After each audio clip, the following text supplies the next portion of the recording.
Hello student, welcome to the Guruji law classes. आज हम करेंगे एलएलबी 6 सेमेस्टर 3 ईयर एलएलबी का एक सब्जेक्ट है हमारे पास जिसका कोड है K6002 K6002। इस सब्जेक्ट का नाम है legal language and legal writing including the proficiency in the general English. देखिए, ये सब्जेक्ट से मैं आपको थोड़ा सा इंट्रोड्यूस करा दूं। ये जो सब्जेक्ट है ये आपको एब्रीविएशन यानी कि शॉर्ट फॉर्म्स वगैरह के बारे में ये सब्जेक्ट है आपका, यानी कि जो शॉर्ट फॉर्म्स होती हैं उनको लॉन्ग करके क्या लिखा जाता है। जनरल इंग्लिश के बारे में है कि आपकी इंग्लिश कैसी है, आपको लेटर वगैरह लिख के दिखाना पड़ेगा, आपको यहां पर हिंदी से इंग्लिश में पैसेज को ट्रांसलेट करना पड़ेगा और इंग्लिश से हिंदी में पैसेज को ट्रांसलेट करना पड़ेगा। मैं अब यहां पर आपको लेटर वगैरह भी लिखना सिखाऊंगा और कुछ इंपॉर्टेंट एब्रीविएशंस मैं आपके लिए निकाल कर आऊंगा जो कि मोस्ट एंटिसिपेटेड एब्रीविएशंस है। पेपर में कई बार ये आई है और आगे भी आने की पूरी 90% इनकी संभावना है। चलिए शुरू करते हैं। कुछ ही आपको इंपॉर्टेंट क्वेश्चन इस 6002 की पहली वीडियो में करा रहा हूं और आगे भी मैं आपको इसको फटाफट आपके एग्जाम से पहले सब कुछ करा दूंगा। सबसे पहले यहां पर आता है right the full form of the following abbreviation. निम्नलिखित की संक्षिप्त पूर्ण लिखिए, मतलब कि आपको पूरी फुल फॉर्म लिखनी है। देखिए, AIR की फुल फॉर्म होती है ऑल इंडिया रिपोर्टर, यानी कि ऑल इंडिया रिपोर्ट के हिसाब से किसी भी वाद के बारे में यहां पर बताया जाता है। अगली हमारे पास एब्रीविएशन आती है SCC, यानी कि सुप्रीम कोर्ट केसेस। जितने भी सुप्रीम कोर्ट के केसेस होंगे वो वहां पर उसमें एब्रीविएशन शॉर्ट फॉर्म में SCC ही लिखी जाएगी। इसके अलावा एब्रीविएशन अगली आती है CRLJ, मतलब क्रिमिनल लॉ जनरल, यानी कि जो कि क्रिमिनल लॉ जनरल के क्रिमिनल लॉ से रिलेटेड जो भी केसेस होंगे वो उसके लिए हम लगाएंगे SRLJ। वो सारे ही यहां पर लिखे जाएंगे। इसके बाद क्या आता है यहां पर JT का मतलब होता है यहां पर जजमेंट टुडे, मतलब कि आज ही इस केस के ऊपर जजमेंट दिया गया है, तो उससे रिलेटेड जो भी हम एब्रीविएशन शॉर्ट फॉर्म लगाएंगे वो यहां दी जाएगी। अगला मेरे पास एक इंपॉर्टेंट क्वेश्चन आता है। देखिए, अब मैं आपको वीडियो के साथ साथ आपको हिंदी और इंग्लिश मीडियम दोनों को साथ लेके चलूंगा, दोनों को साथ साथ कराता जाऊंगा ताकि हिंदी मीडियम के स्टूडेंट्स भी इस वीडियो को पहचान सके, इस वीडियो को देख सकें, और इंग्लिश मीडियम के स्टूडेंट भी इस वीडियो को देख सकें, दोनों ही साथ साथ ही समझ सकें, तो ईजी रहेगा। देखिए, पहला आता है write a short note on the following. अधिलिखित पर निम्नलिखित पर संक्षिप्त टिप्पणी लिखे। एक पहला मेरे पास सबसे पहला बहुत इंपॉर्टेंट है, इसको बोला जाता है ऑडी अल्ट्रम पार्टिम। ये हमारा एक लैटिन वर्ड है। कौन सा वर्ड है ये? लैटिन वर्ड है। ये लैटिन वर्ड का मतलब होता है ऑडी अल्ट्रम पार्टिम। इसका मतलब होता है this magazine means hear the other side और no man should be unheard, यानी कि दूसरे पक्ष को सुनना, कोई भी अनसुना ना रहे। Both the parties have an opportunity of being heard, सब पार्टी को एक समान अधिकार होना चाहिए सुने जाने का। Justice will be given to the both parties, दोनों पार्टी को न्याय दिया जाएगा। ऑडी अल्ट्रम पार्टिन is a form of the Latin phrase, Latin phrase का है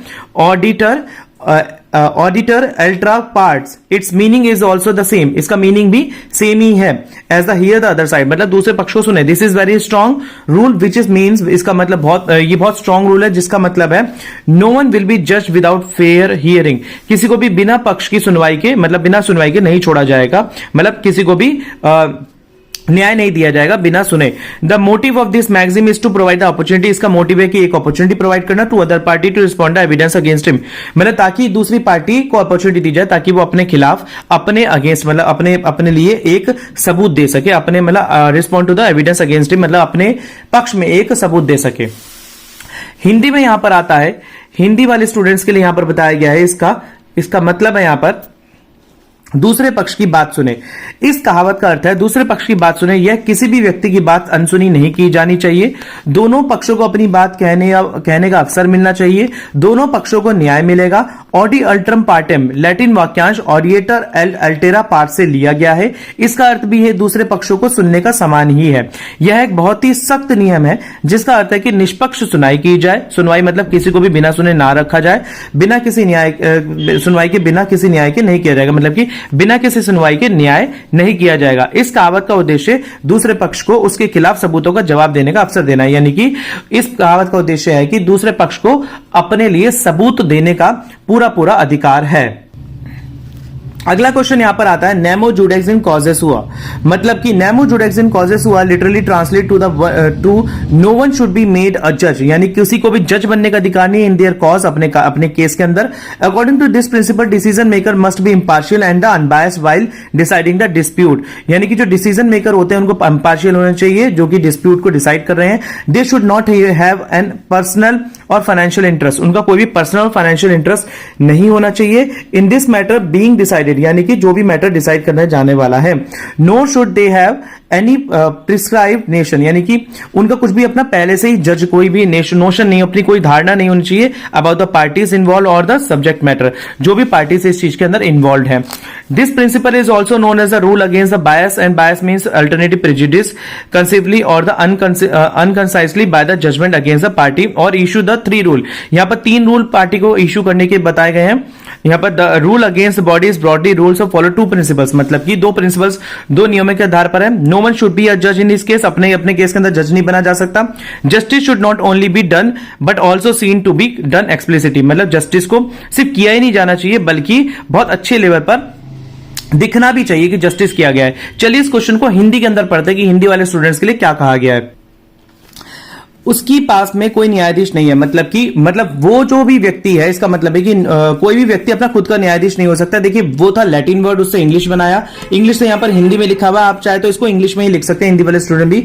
नेमो जुडिकस इन कॉजेस हुआ का शाब्दिक अर्थ है किसी को भी अपने मामले में न्यायाधीश नहीं बनना चाहिए। इस सिद्धांत के अनुसार विवाद का फैसला करते समय निर्णयकर्ताओं को निष्पक्ष और निष्पक्ष चुनाव करना चाहिए। जिस मामले का फैसला किया जा रहा है उसमें उनका कोई व्यक्तिगत या वित्तीय हित नहीं होना चाहिए, यानी कि जिस भी फैसले का निर्णय किया जा रहा है उसमें कोई भी उनका फाइनेंशियल फायदा नहीं होना चाहिए, ना ही होने की उसमें शामिल हो। पक्षों या विषय वस्तु के बारे में कोई पूर्ण धारणा नहीं होनी चाहिए, यानी कि पक्ष और जो भी विषय वस्तु है उनके बारे में पहले से कोई भी पूर्ण धारणा ना हो कि हाँ भैया इसको मैं जानता हूं तो मैं इसके लिए मतलब इसके हित में ही फैसला दूंगा।